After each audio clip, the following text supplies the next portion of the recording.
A todas e todos e todos, uma boa noite, buenas noches. Eu sou Jorge Luiz Souto-Mayor, professor da Faculdade de Direito da Universidade de São Paulo, na área de Direito do Trabalho, e presidente da Rama Brasil da AAJ. Estou aqui abrindo essa 19ª Conferência Continental da AJ, na qualidade, portanto, com a tarefa de dar boas-vindas, né, a todas e todos aqui presentes, e aqueles que também estejam nos ouvindo à distância, porque esta atividade está sendo transmitida ao vivo e, ao mesmo tempo, gravada. O meu papel, portanto, neste momento, é simplesmente de abrir, né, a conferência e dar, como eu disse, boas-vindas e desejar que tenhamos um bom encontro com muitas discussões. Enfim, é uma grande alegria para a Faculdade de Direito, mas vai falar nessa condição o diretor da faculdade, professor Celso Campilongo, né, de termos aqui esta conferência. E da conferência em si, da Jota, também vai falar a presidente Vanessa Ramos, né? Então, é isto, gente, né? Só mesmo para dar abertura e tenho certeza, né, que teremos bons momentos aqui nesses dias, né, até na sexta-feira. Muitíssimo obrigado e uma boa noite.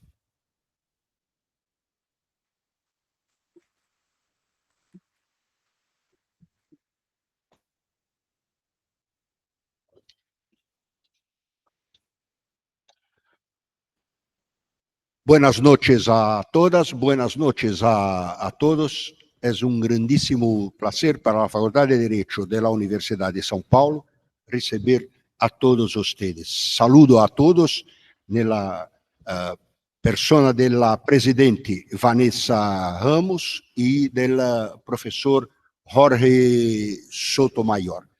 El tema de esta conferencia continental, la defensa del orden internacional frente al fascismo, es necesario decir que es un tema absolutamente central en este momento de desafíos muy pesantes contra las democracias de nuestros países, de afrontas a la soberanía de los nuestros países, y también con una temática muy vinculada a los temores que la digitalización de la sociedad y, en modo particular, de los sistemas judiciales, el impacto que todo esto puede tener sobre el Estado democrático de derecho, sobre las soberanías nacionales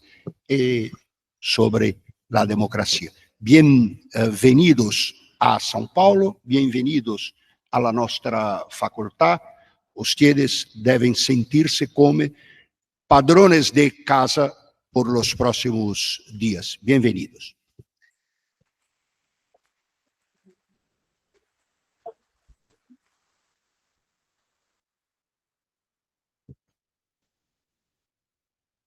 Sim, desculpa. Bom, passo agora, então, a palavra à presidente Vanessa Ramos, né, para a sua apresentação inicial. Muito obrigado, Vanessa. Gracias, Jorge. Gracias, director, profesor Celso Campilongo.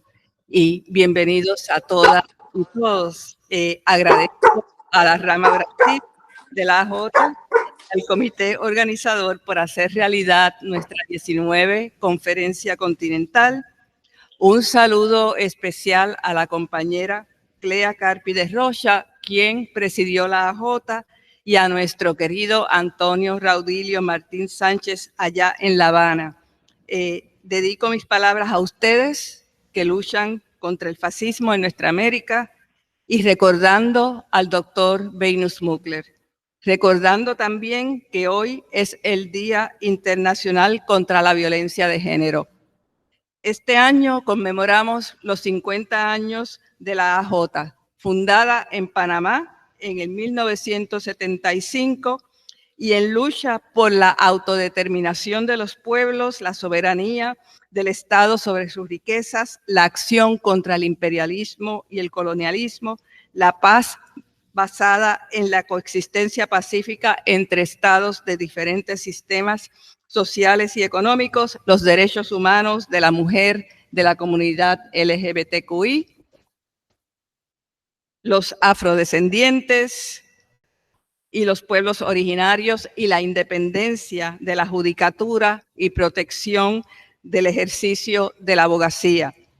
La AJ nace durante las dictaduras que arroparon nuestro continente y la Operación Cóndor, plan de terrorismo de Estado, de desaparición y exterminio por las dictaduras Argentina, Bolivia, Brasil, Chile, Paraguay y Uruguay, en colaboración con el imperio estadounidense. En el 2025, la AJ sigue luchando. Recordemos los antecedentes del imperialismo bajo la doctrina Monroe. Tengamos presente las lecciones aprendidas desde el golpe de Estado el 27 de junio de 1954 contra el presidente democráticamente electo Jacobo Arbenz en Guatemala, el golpe de Estado el 11 de septiembre de 1973 en Chile, contra el presidente democráticamente electo Salvador Allende y la invasión estadounidense a Panamá el 20 de diciembre de 1989. Hoy enfrentamos al fascismo y al imperio bajo el gobierno de Trump y su secretario de Estado, Marco Rubio, que en colaboración con las oligarquías y gobiernos sumisos como los de Milei, Noboa y Bukele, pretenden revertir nuestras conquistas con noticias falsas, el lawfare, medidas coercitivas unilaterales, la presencia militar estadounidense en el Caribe, la criminalización de los movimientos sociales, revocaciones de visas y congelamiento de cuentas bancarias, entre otros. Como juristas, invocamos la memoria, verdad, justicia y reparaciones, con las herramientas que nos proporciona el derecho internacional, la Carta de Naciones Unidas y el Pacto de Derechos Políticos, Civiles, Económicos, Sociales y Culturales. Denunciamos categóricamente la escalada militar imperialista, el bloqueo aéreo y ataques en aguas internacionales en el Caribe que tienen como objetivo someter a nuestra América y apoderarse de nuestros recursos.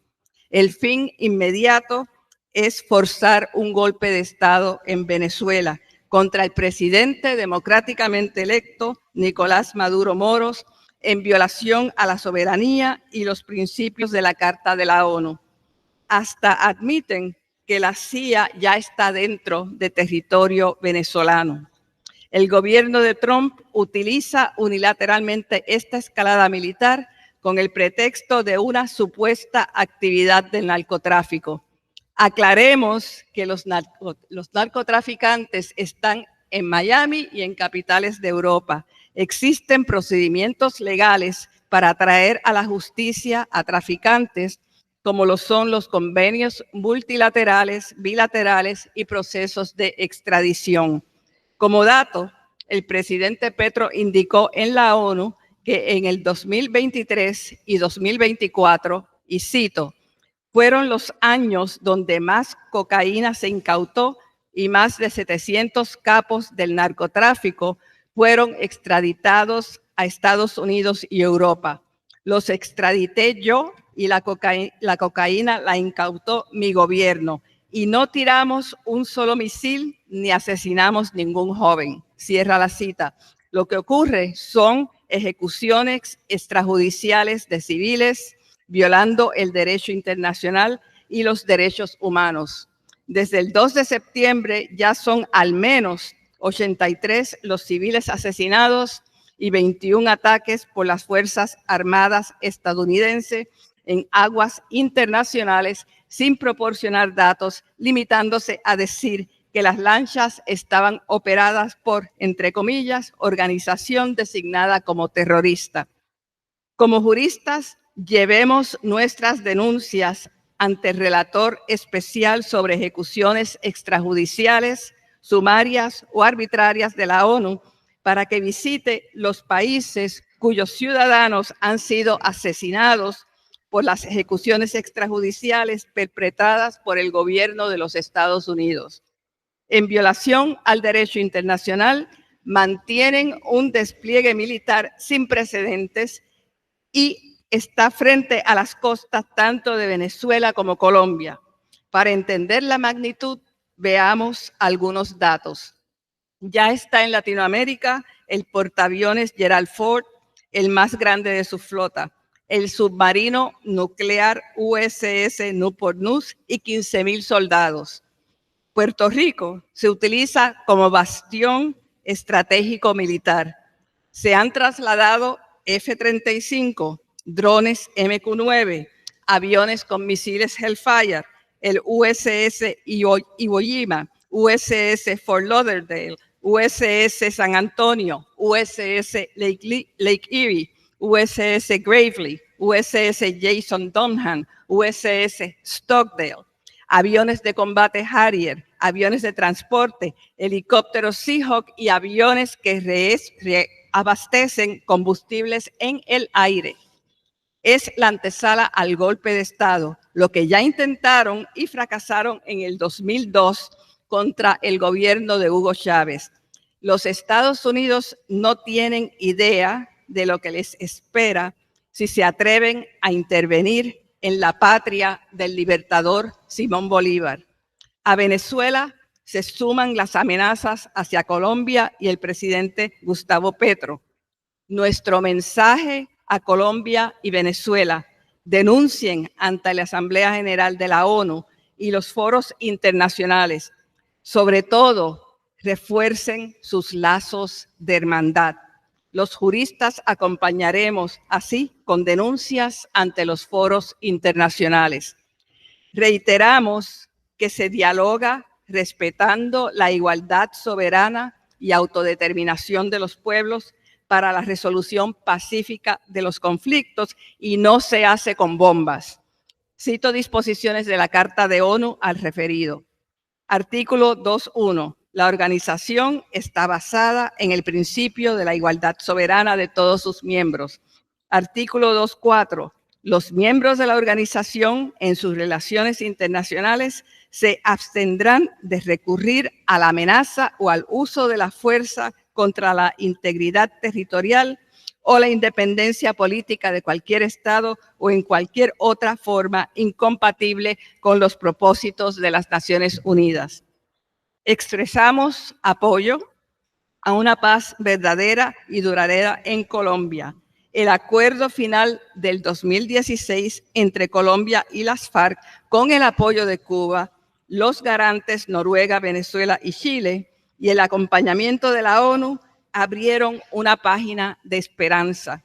Miremos a las elecciones del 2026 y la convocatoria a una asamblea constituyente que sea representativa de las organizaciones sociales, sindicales, de mujeres de diversidades, afrodescendientes e indígenas.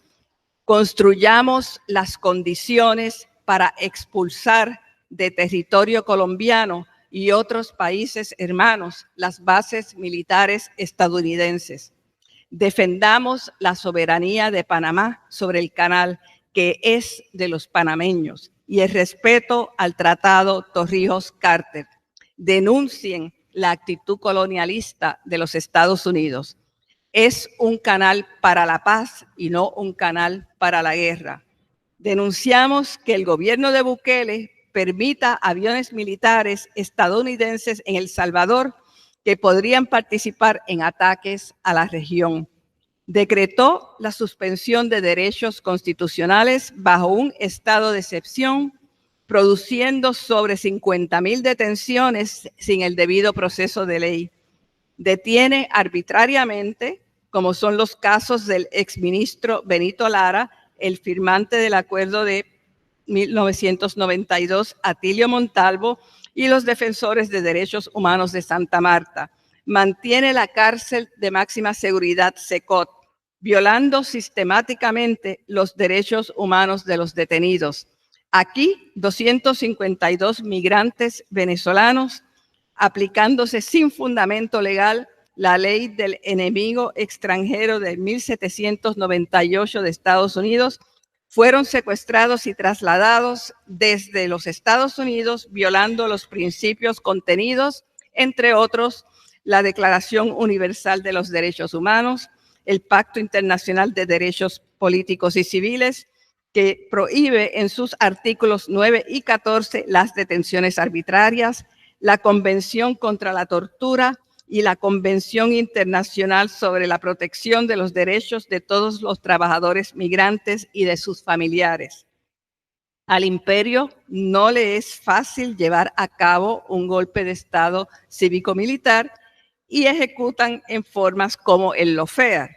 Por ejemplo, en Honduras, Manuel Zelaya; Paraguay, Fernando Lugo; Brasil, Dilma Rousseff; Bolivia, Evo Morales; Perú, Pedro Castillo. En Argentina se utilizó el lawfare para la persecución política contra la expresidenta doctora Cristina Fernández de Kirchner en prisión domiciliaria. En Ecuador, el gobierno de Noboa utiliza el lawfare para perseguir al exmandatario Rafael Correa, secuestrar al ex vicepresidente y preso político Jorge Glass de la Embajada de México en violación a la Convención de Viena sobre relaciones diplomáticas y mantenerle en condiciones carcelarias muy duras. Saludamos al pueblo ecuatoriano que en la consulta del 16 de noviembre defendió su constitución, su soberanía y ratificó que Ecuador es un país libre de bases militares extranjeras. En Argentina denunciamos la represión contra los pueblos mapuche, los movimientos sociales y los jubilados. Hemos denunciado ante el Consejo de Derechos Humanos la persecución a la que fue sometida la dirigente indígena Milagro Sala y la organización barrial Tupac Amaru. Resaltamos el reciente caso del exministro Julio Devedo, relativa a la privación de libertad ilícita motivada por consideraciones políticas, e instamos al grupo de trabajo sobre la detención arbitraria de ONU para que evite un daño grave e irreparable, contrario al artículo 9 del Pacto Internacional de Derechos Políticos y Civiles sobre la detención o prisión arbitrarias. La AAJ marcha por la memoria, verdad y justicia para los 30.000 desaparecidos, los nietos y nietas, hijos e hijas secuestrados durante la dictadura. Repudiamos el discurso negacionista y ofensivo del gobierno de Milei en Naciones Unidas. Rendimos homenaje a Estela Carlotto, las madres y las abuelas, porque la búsqueda continúa.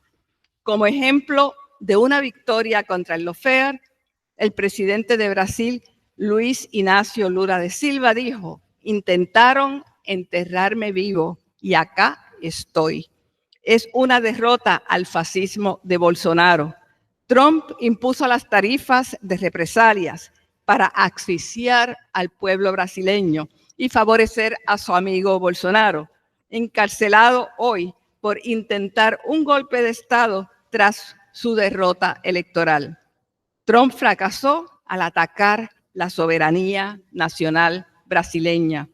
Destaco la celebración de COP30, Cumbre del Clima de ONU, en Belén.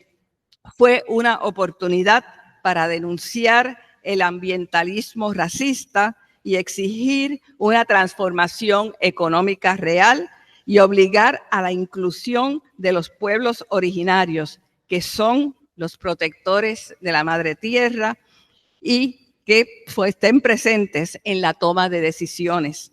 Los Estados Unidos imponen medidas coercitivas unilaterales y extraterritoriales contra Cuba, Venezuela y Nicaragua para causar la desestabilización. La AJ afirma la igualdad soberana y la no injerencia en los asuntos internos de Venezuela, Cuba y Nicaragua. Exige que los Estados Unidos levanten las medidas y establezcan relaciones diplomáticas basadas en el respeto mutuo. Recientemente nos dirigimos a la relatora especial sobre repercusiones negativas de las medidas coercitivas unilaterales en el disfrute de los derechos humanos, enfocando en el impacto sobre el derecho a la salud del pueblo cubano. Esta relatora recientemente visitó Cuba. El bloqueo se ha endurecido, designando a Cuba como patrocinadora del terrorismo. No al bloqueo, sí a la reparación por los daños causados al pueblo cubano y exijamos remover la vil clasificación. En la ONU se presentó la resolución Necesidad de poner fin al bloqueo económico, comercial y financiero impuesto por los Estados Unidos a Cuba. A pesar de las presiones estadounidenses, el imperio fue nuevamente derrotado por una mayoría de 165 votos a favor de Cuba. Y voy a decir quiénes votaron en contra, que fueron 7. Estados Unidos, Israel, Argentina, Paraguay, Hungría, Macedonia del Norte y Ucrania. Aclaro que esto se trata de gobiernos serviles y no de los pueblos. Al referirme a Cuba, tengo que hablar de Puerto Rico. Cuba y Puerto Rico son de un pájaro las dos alas. Dedico estas palabras al compañero Antonio Raudilio Martín Sánchez con el poema de Lola Rodríguez de Tío. Cuba y Puerto Rico son de un pájaro las dos alas. Reciben flores o balas sobre el mismo corazón. Qué mucho si en la ilusión que mil tintes arrebola, sueña la musa de Lola con ferviente fantasía de esta tierra y de la mía, hacer una patria sola.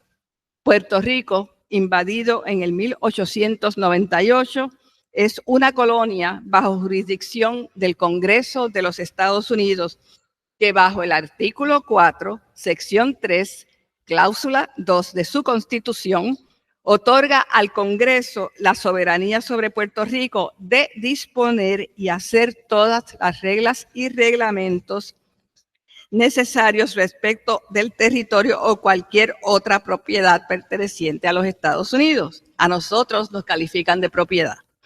Impusieron una junta de control fiscal bajo el nombre de promesa, donde los fondos buitres de una deuda no auditada y odiosa tienen preferencia sobre cualquier otra consideración, sin importar el bienestar del pueblo puertorriqueño.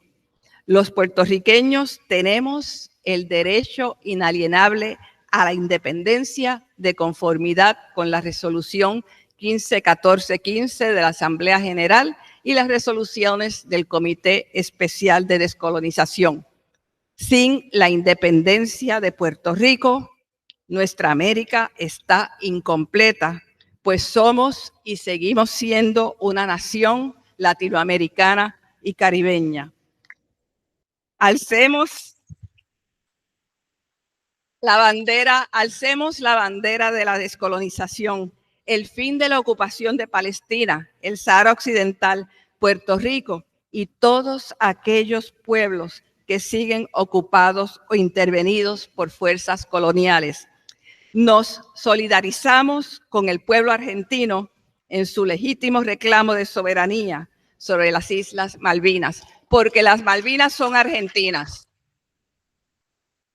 Por otra parte, la presidenta Claudia Sheinbaum reafirma la soberanía de México ante la amenaza de una intervención militar de los Estados Unidos. Enfatizó que se equivocan los que llaman a la intervención de Estados Unidos en México. Nosotros no somos colonia de nadie, somos un país soberano e independiente. Cierro esa cita y continúo con que a 11 años de la desaparición, del asesinato de los 43 estudiantes de la Escuela Normal para Maestros de Ayotzinapa, esperamos que por fin se traiga a la justicia a los autores vinculados con el crimen o el encubrimiento. El continente tiene que elaborar modelos de desarrollo que no se basen en el extractivismo y ganancias corporativas, sino que mejoren la calidad de los pueblos. Hay que proteger la Amazonia y nuestros recursos naturales e impedir que las empresas transnacionales y el imperio saqueen el agua, el litio, las flores y los granos. Venezuela posee la mayor reserva de hidrocarburos del mundo. Argentina, Bolivia, México y Chile tienen litio. Tenemos el acuífero Guaraní. El derecho al agua es un derecho humano. El agua es para nuestros pueblos, no para las industrias mineras. La crisis climática es real. Exhortamos a los países de Latinoamérica y el Caribe, a los que no lo han hecho, a ratificar el Acuerdo de Escazú. Es el primer tratado sobre asuntos ambientales de la región que incluye disposiciones sobre los defensores de los derechos humanos en asuntos ambientales. CEPAL Social en Santa Marta, Colombia, el 8 y 9 de noviembre, exhortaron a Latinoamérica a desarrollar energía limpia y proteger la selva amazónica. Que esto, por favor, no quede en palabras. Para construir justicia ambiental hay que confrontar la impunidad de las transnacionales y hacer realidad un tratado vinculante para regular las actividades de las empresas transnacionales con respecto a los derechos humanos. La AJ participa a través de la campaña global en las sesiones del grupo de trabajo en el proceso de negociación en Ginebra. Esperamos que en la próxima sesión de CELAC en Uruguay se discutan las actividades extractivas y mineras y la contraparte de la justicia climática, ambiental, social y económica. Esperamos que el pueblo chileno en diciembre frene el fascismo y la ultraderecha y reconstruya las fuerzas progresistas. Alertamos sobre el peligro que enfrenta la estabilidad democrática en Costa Rica por el autoritarismo, el enfrentamiento de los tres poderes y la erosión de las instituciones. El 30 de noviembre serán las elecciones en Honduras. Se evidencian campañas de desinformación para deslegitimar el proceso e invitar a injerencias de los Estados Unidos. La AJ conformó una misión de observación en Honduras y rendirá un informe del proceso electoral sin manipulaciones ni presiones.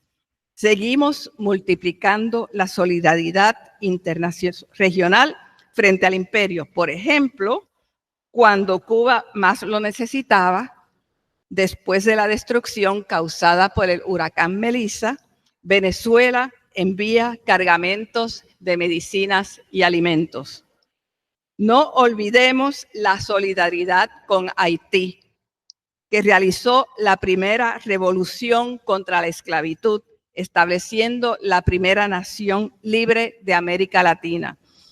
La solución a los problemas domésticos de Haití se impulsa por el pueblo haitiano sin intervenciones.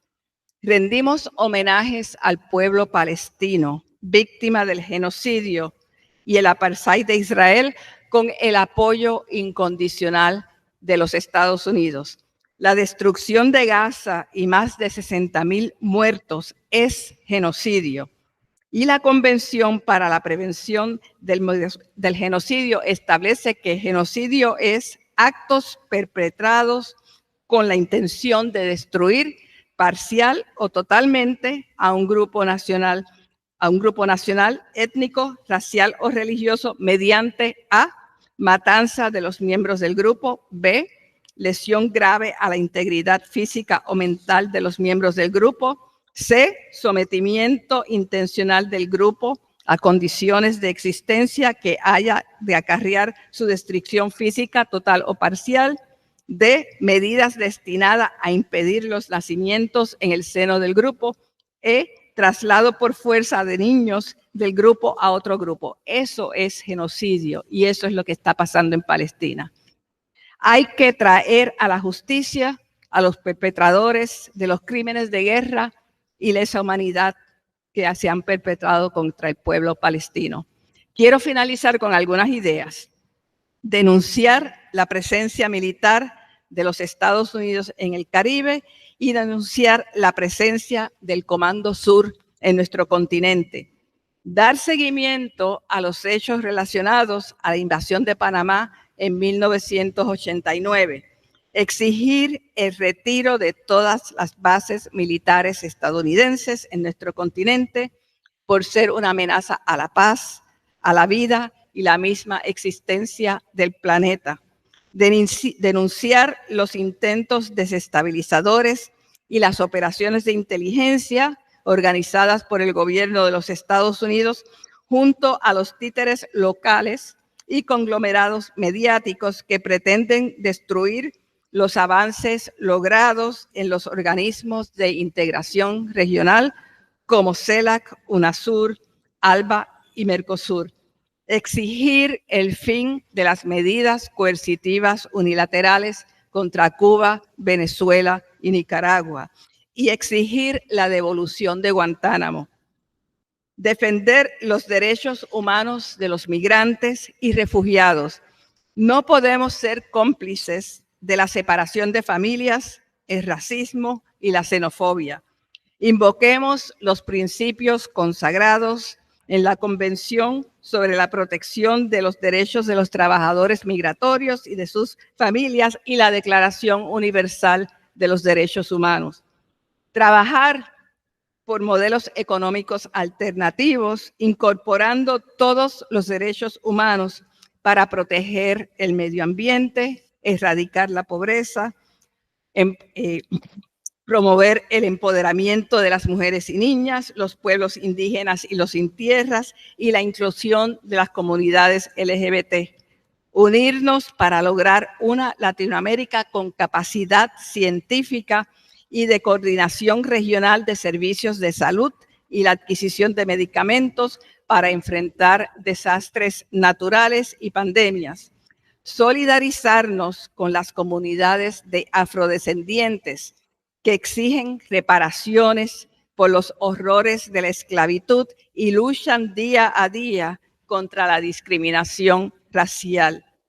Solidarizarnos con los pueblos originarios de nuestra América, hacer uso de instancias como el relator especial sobre los derechos de los pueblos indígenas, exigir se respeten los derechos colectivos de los pueblos originarios reconocidos por el Convenio 169 de la OIT y la Declaración de Naciones Unidas sobre los Derechos de los Pueblos Indígenas.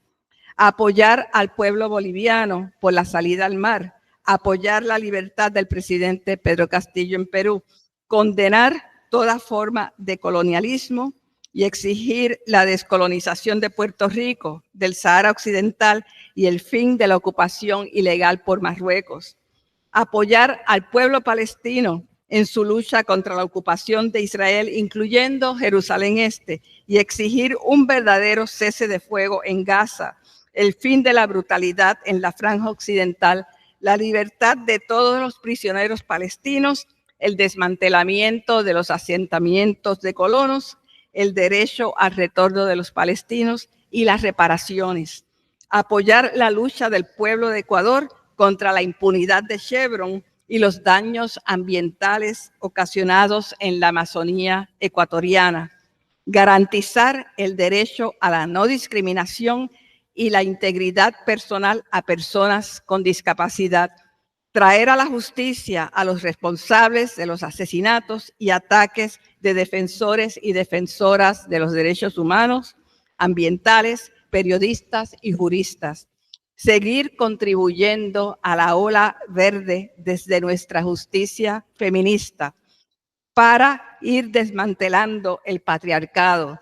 Levantemos la voz, mi cuerpo, mi decisión. Exijamos el aborto legal, seguro y gratuito. Denunciemos el feminicidio, las injustas cargas de cuidado impuestas a las mujeres y la explotación de los cuerpos de las mujeres. Gracias, doctora Nelly Mingerski, por tu guía y tu sabiduría. Unirnos para democratizar la ONU. En otras palabras, un Consejo de Seguridad sin vetos. Por último, defendamos CELAC. La firma del acuerdo de firma en enero del 2014 de la Proclama de América Latina y el Caribe como zona de paz reafirma los principios de la Carta de Naciones Unidas y el derecho de los estados a elegir su sistema político, económico, social y cultural. Nos sumamos a la declaración de CELAC en Santa Marta el 8 y 9 de noviembre para asegurar a América Latina y el Caribe como zona de paz que se ejerce libre y democráticamente el derecho a la soberanía nacional, a la autodeterminación de los pueblos y la integración económica, social y cultural. Implementemos las propuestas del Encuentro de Juristas en Defensa del Derecho Internacional, reunida en Caracas el 13 y 14 de noviembre, de convocar a la comunidad de juristas de nuestros países y de todos los que integran las Naciones Unidas a vigilar y denunciar ante las instancias correspondientes las violaciones al derecho internacional que pongan en peligro la estabilidad del Caribe y del mundo. Por la memoria, verdad, justicia y reparación. No hay paz sin justicia social, económica y ambiental. La doctrina bolivariana de la paz vencerá a la imperial doctrina Monroe, con una resistencia organizada, con una Latinoamérica y el Caribe como zona de paz, otro mundo será posible. Muchas gracias.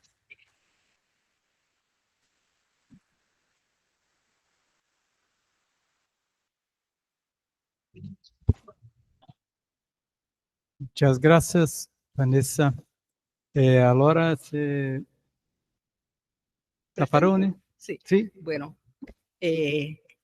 una vez más, gracias por acompañarnos. También quiero dar las gracias a los que nos están acompañando de manera virtual.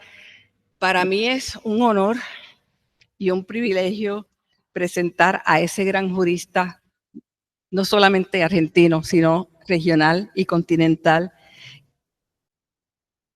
sí, que es el doctor Eugenio Raúl Zaffaroni. No puede estar con nosotros presencialmente debido a temas de salud, pero está en su espíritu, está en nuestros corazones y nos ha enviado un video que va a ser su conferencia magistral.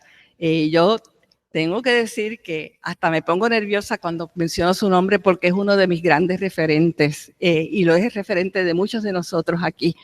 Así que aquí el doctor Jorge Sotomayor va a habilitar ese video y vamos a escuchar al doctor Zaffaroni y tomemos nota de los consejos que nos va a dar y de las recomendaciones que nos va a ofrecer.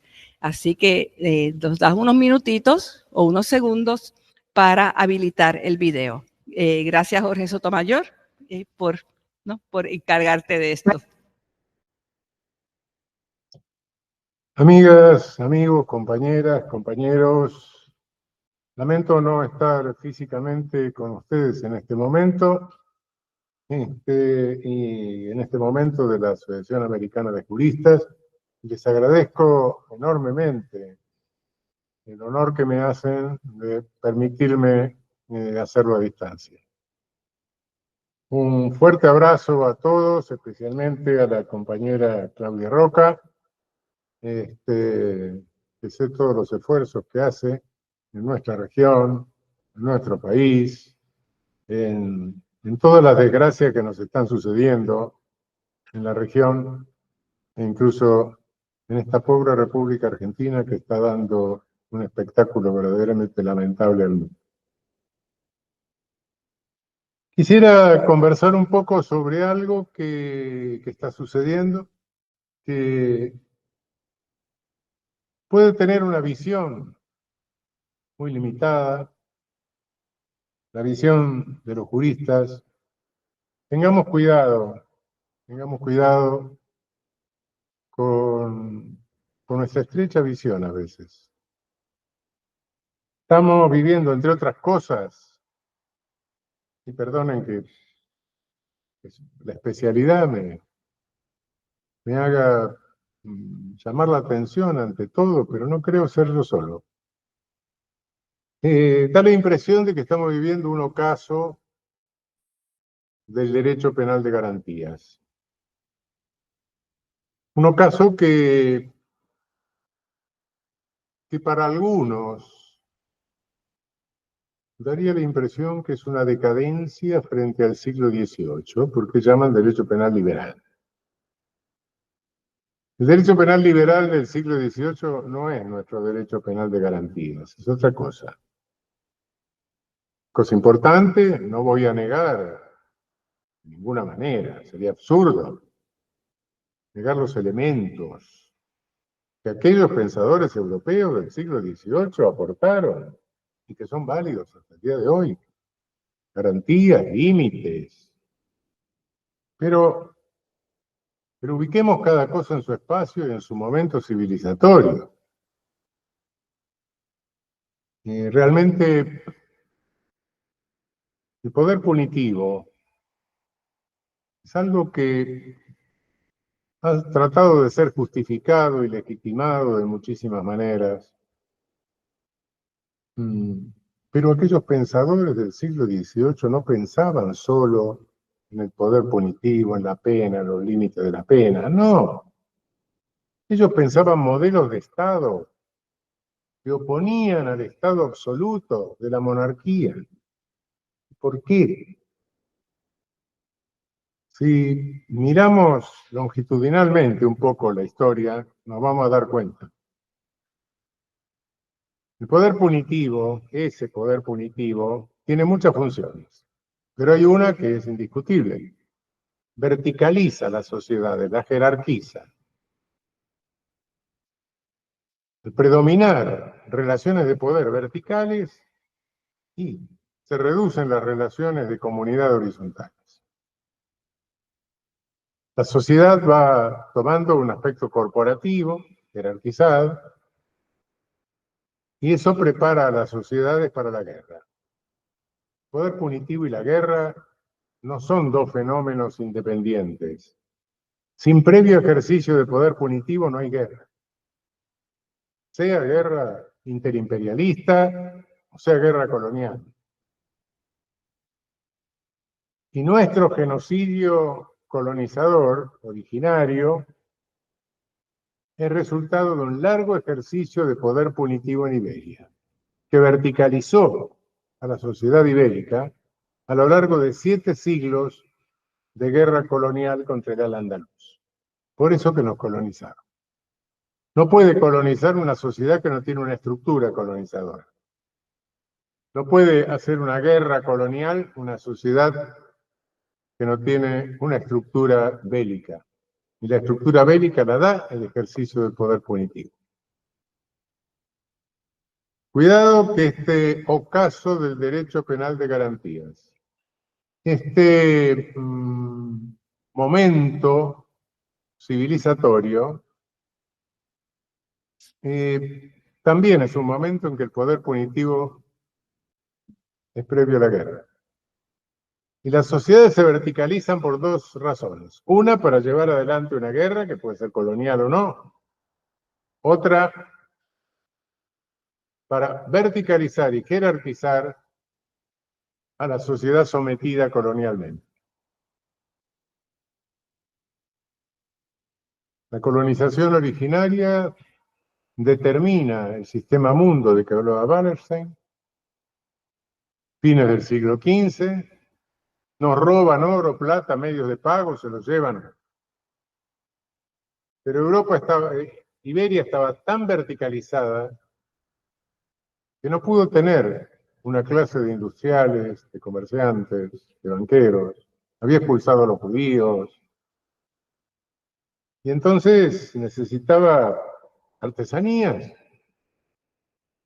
necesitaba trabajo. Lo compraba en el resto de Europa. Y esas clases, las burguesías, surgieron en el centro norte de Europa, a donde iba a parar el oro y la plata que llevaban de México. Así nació el capitalismo. Así nació el capitalismo. Por eso que esos ideólogos del siglo XVIII proponían modelos de Estado. Hoy no es cuestión de proponer modelos de Estado. Los Estados los tenemos en las constituciones. El problema es darle eficacia a las normas constitucionales de contención del ejercicio del poder punitivo.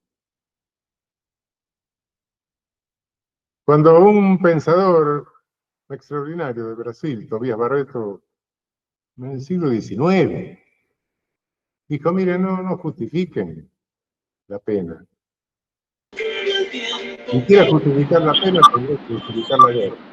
Son hechos políticos, no jurídicos. Efectivamente. Lo jurídico es la contención de ese ejercicio de poder.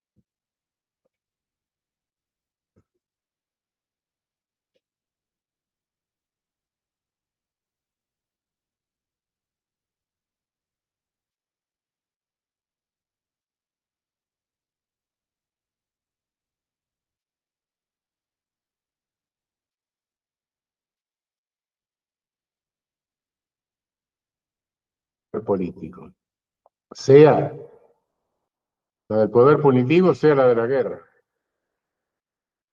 Y hoy lo que estamos viendo es un debilitamiento de esa contención.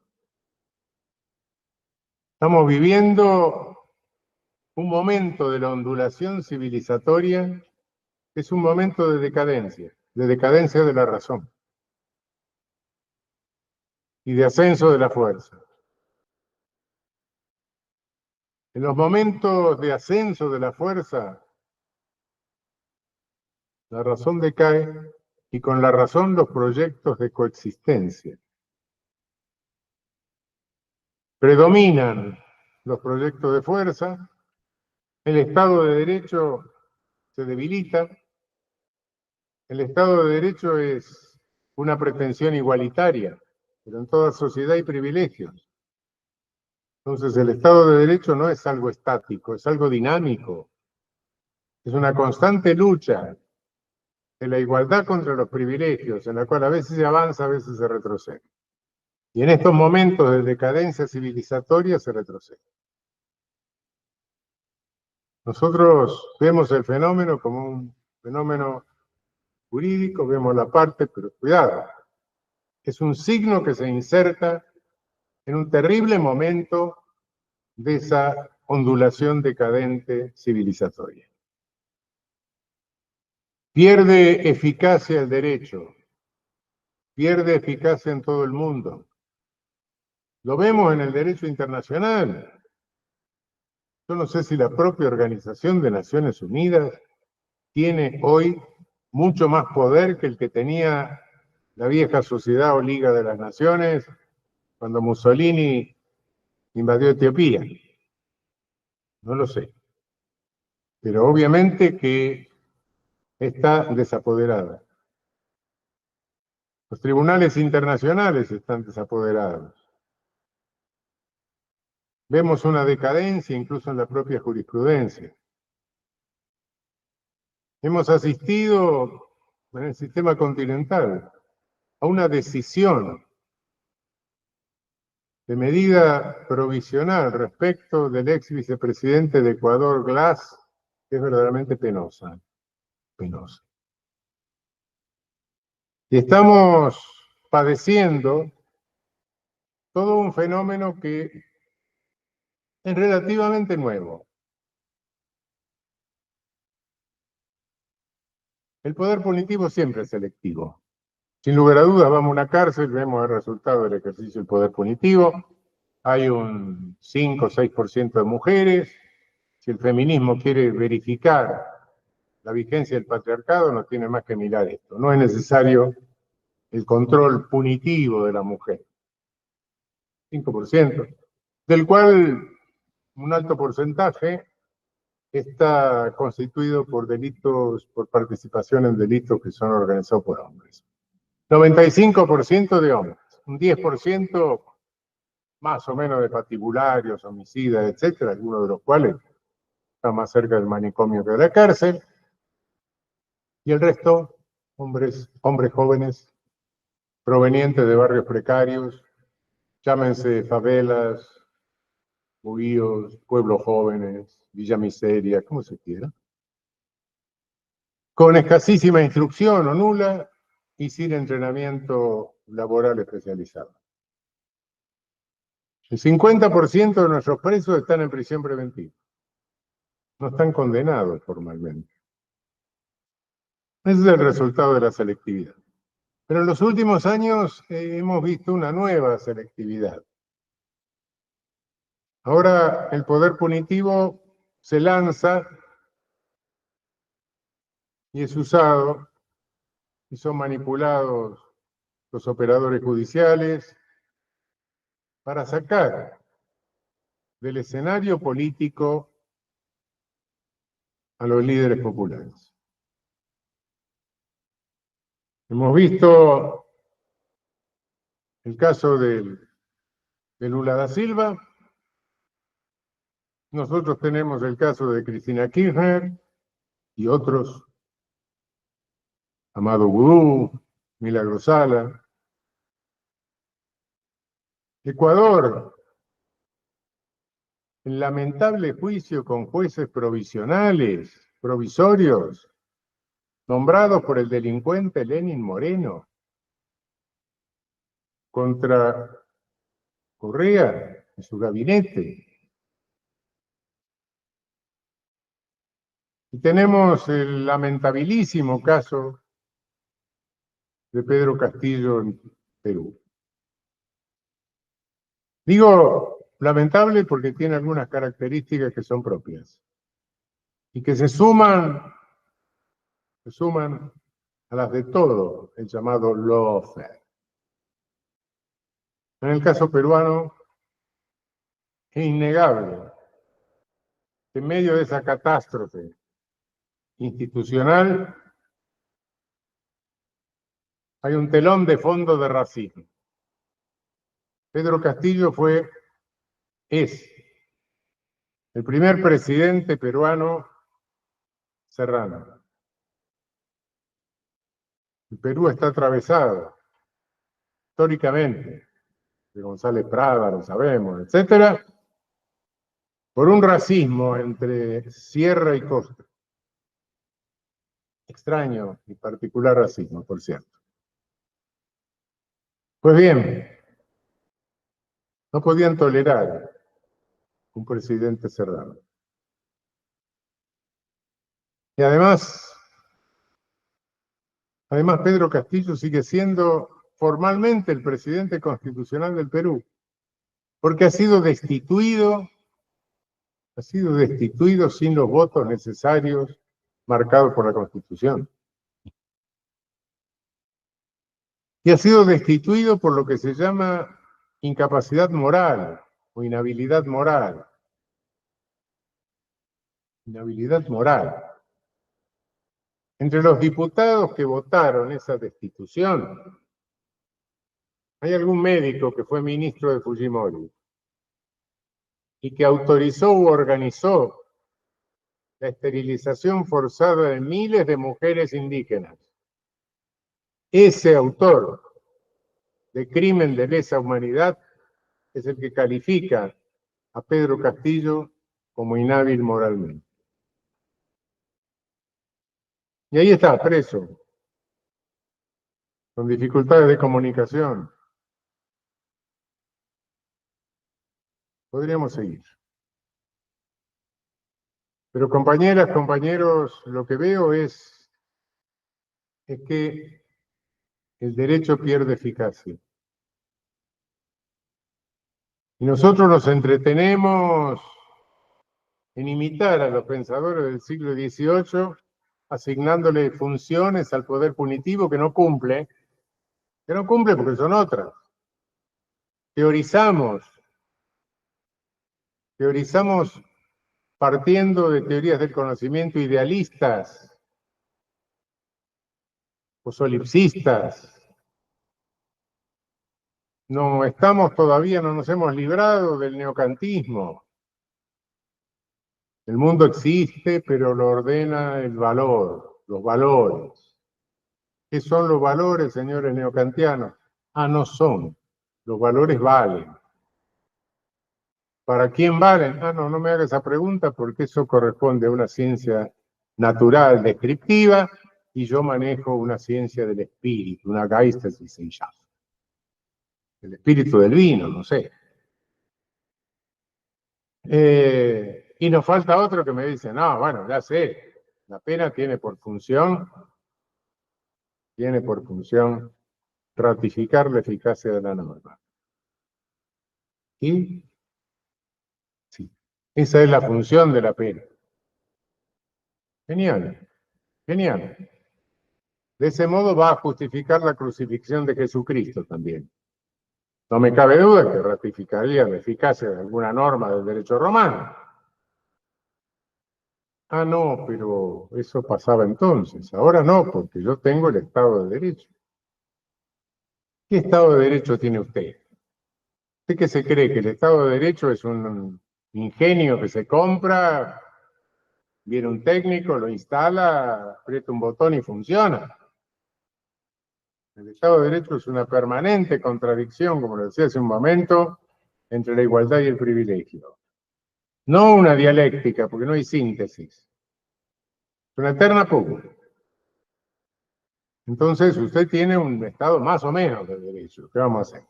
Como son todos. El Estado de Derecho perfecto no existió nunca en la historia. No lo sé. Quizá nunca exista, pero bueno, tenemos que seguir peleando.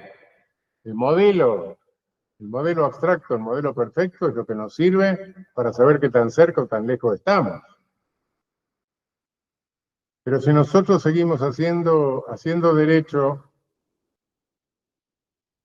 con estas teorías del conocimiento idealistas o solipsistas, cuidado que no vamos a obtener nunca la eficacia del derecho. Hay algo elemental. Hoy el derecho natural, supralegal, ha perdido importancia práctica. No voy a negarlo en la discusión filosófica, etcétera, pero como importancia práctica es mucho menor. Porque las normas que antes eran de derecho natural están incorporadas a las constituciones, están incorporadas a los tratados internacionales de derechos humanos. En su mayoría son derecho positivo, solo que requieren eficacia. Y uno de los puntos elementales de esa eficacia es el control de constitucionalidad. Ahora, ¿cómo vamos a hacer control de constitucionalidad si nos permitimos inventar las cosas, el mundo, o seleccionar qué nos interesa del mundo y qué nos molesta, y entonces lo que nos molesta lo sacamos? Si defino al gato como un animal que ladra, no me estoy refiriendo al gato, me estoy refiriendo al perro. Y si el derecho inventa las cosas de esa naturaleza, Por supuesto que se está refiriendo a objetos diferentes. Desde Thomas Merton, y cito a Merton, un sociólogo tradicional, no digo nada. De Thomas Merton sabemos, lo dice él, lo clasifica muy bien, dice que toda institución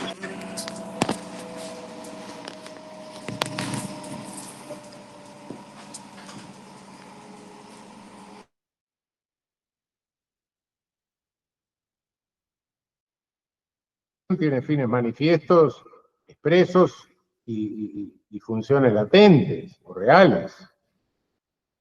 Bueno, si reemplazo el perro y el gato por las funciones manifiestas y las funciones reales o latentes, para establecer la constitucionalidad o inconstitucionalidad de algo, tengo que atenerme a las últimas, a las reales o latentes, porque de lo contrario nada va a ser inconstitucional, porque me voy a estar refiriendo a otras cosas. Ese es el llamado al realismo, a un elemental realismo, un básico realismo, que nos requiere en este momento del mundo, en este momento de decadencia civilizatoria, que nos requiere a los que teorizamos el derecho, o trabajamos cualquier rama del derecho. Sí. Cuidado porque nos hemos manejado. Y no estoy criticando la dogmática jurídica, no dejemos el método dogmático, pero nutramos la dogmática con datos de la realidad social. Integremos la dogmática con los datos de la realidad social. Si no, estamos definiendo al gato como un perro. Estamos ateniéndonos a los fines declarados, a los objetivos declarados, a las funciones declaradas, de la pena o de lo que sea. Y estamos omitiendo las funciones reales. Y lo que viola la Constitución son las funciones reales, las latentes, las que realmente cumplen la sociedad. No nos perdamos epistemológicamente. Puede parecer elemental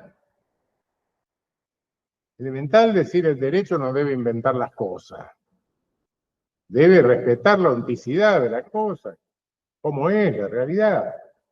Sí, eso que parece tan elemental es lo que nos hemos olvidado, y tengamos cuidado porque entonces nos perdemos. Nos perdemos y perdemos el esfuerzo científico de nuestro saber. Tengamos mucho cuidado con estas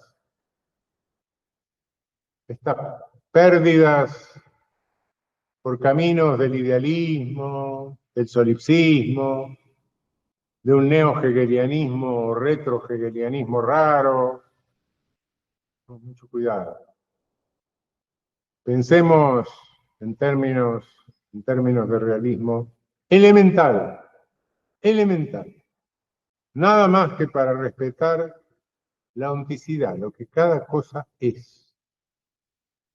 Y esta cosa elemental es indispensable para que nos esforcemos por controlar el bruto ejercicio del poder punitivo, por controlar las guerras. Claro que nuestro aporte es pequeño, aparentemente es pequeño, pero nada es chico ni insignificante en esta lucha, en este momento civilizatorio. Y además, ubicar estos fenómenos, no como fenómenos locales, no como fenómenos jurídicos, sino engarzados en este momento de decadencia civilizatoria, nos refuerza el deber que se nos impone de actuar y de analizar jurídicamente de esta manera.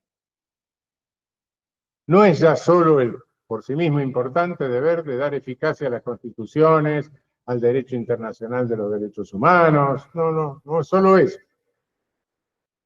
Hay un deber ético mucho más profundo que viene de nuestra mera condición humana.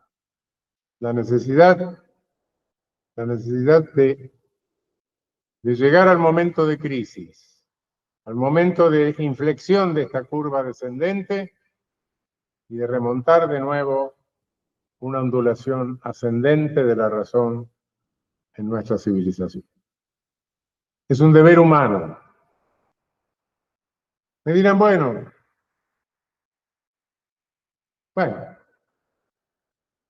ustedes con eso creen que los operadores jurídicos, judiciales, los van a seguir. No, me dice. Hay un confort burocrático que hará que los pasen por alto. No lo creo en todos los casos. Pero aún si es así, nuestra función será la de crear mala conciencia.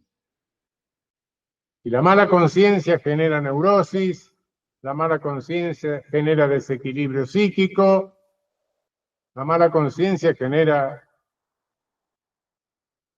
errores de conducta y genera enfermedad. Por lo menos, nuestro deber es crear mala conciencia. Bueno, muchísimas gracias. Lamento profundamente este momento decadente, este momento en que vemos guerras absurdas, este momento en que vemos agresiones a nuestros países hermanos, pero no es momento de bajar los brazos. Este momento de colonialismo financiero se superará. Se superará porque la estructura que lo sostiene es endeble. Como decía el Papa Francisco, esto no se sostiene.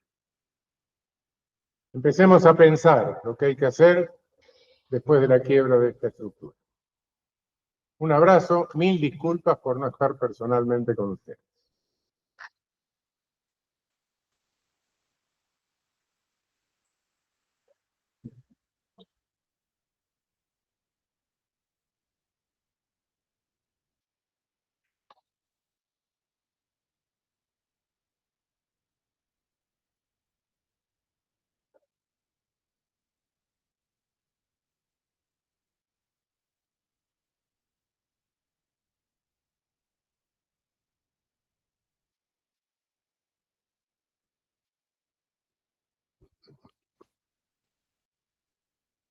Bom, gente, vou falar novamente em português, despacito, né? Porque neste momento seria a fala do Luiz Carlos Moro, na conclusão desta atividade. E eu vou substituir, né, o Luiz Carlos Moro, que é, no entanto, insubstituível. Mas vou aproveitar o momento para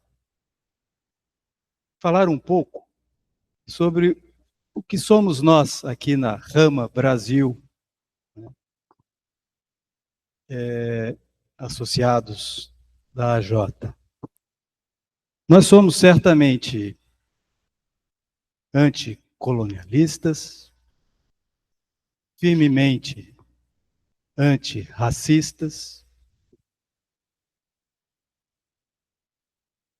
antimachistas, anticapacitistas, antineoliberais, enfim, anticapitalistas. Isso nos une, todas essas compreensões de mundo. Mas talvez não, certamente, o que mais nos une, isto pode parecer até contraditório com todo o resto, o que nos une é o romantismo e o humanismo. Porque, sobretudo, nós estamos unidos na Rama Brasil pelo amor que sentimos por um ser humano que se chama Luiz Carlos Moro. Um ser humano que não se deixou, historicamente, ser impregnado por todos os defeitos que o sistema capitalista nos faz, de algum modo, né, sermos introjetados. Ele não é um ser humano especial. É um ser humano na essência. Tanto que não mediu esforços para que este evento acontecesse, com prejuízo da sua saúde. E nós temos uma grande gratidão, né, nesse momento, a expressar ao Luiz Carlos Moro e dizer o quanto nós o amamos. Eu queria entregar essas flores ao Luiz Carlos Moro, né? Mas ele deve estar nos vendo, se já não entrou na cirurgia, né? Enfim, acho que só amanhã. Acabou de entrar. Então, essas flores são para você, Luiz Carlos Moro. E eu te entrego pessoalmente, assim que possível, acompanhado de um grande beijo, um grande abraço. Muitíssimo obrigado por tudo. E obrigado a todas as pessoas que aqui estão, né, engrandecendo este evento, que certamente será um grande evento, graças a todos e todas que aqui estão. Muito obrigado. Até mais.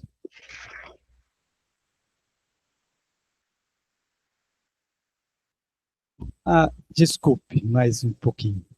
Só para deixar enunciado, né, que amanhã, de manhã, nós teremos a continuidade no prédio ao lado da Federação, da FECAP. É da faculdade, mas é um prédio aqui bem em frente. A programação é às 9 da manhã, Vanessa? Às 9 da manhã, no prédio aqui ao lado, até o meio-dia. Na parte da tarde, voltaremos aqui para este prédio em 2 salas, né? Das 15 às 18, na sala Arouche Rendon e na sala João Monteiro. Nós teremos as indicações, eu estarei por aí, ninguém ficará perdido, tá? Qualquer coisa, né, estamos para auxiliá-los. Tudo bem? Assim, combinado? Mais algum?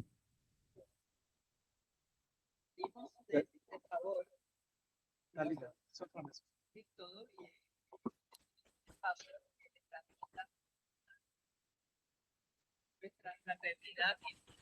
¿Ok? ¿No? Yo puedo ir. Espero que no lo hayas roto. Bueno, gracias, ¿no?, por tus palabras de clausura y, ¿no?, como colectivo aquí de la AJ y asociados te pedimos que le transmitas a Luis Carlos Moro nuestra fraternidad, nuestro amor y nuestra solidaridad de parte de todos nosotros aquí. Así que, las buenas vibraciones hacen que la salud mejore. Nos vemos, quer dizer, amanhã, né, na atividade. Até mais. Tudo.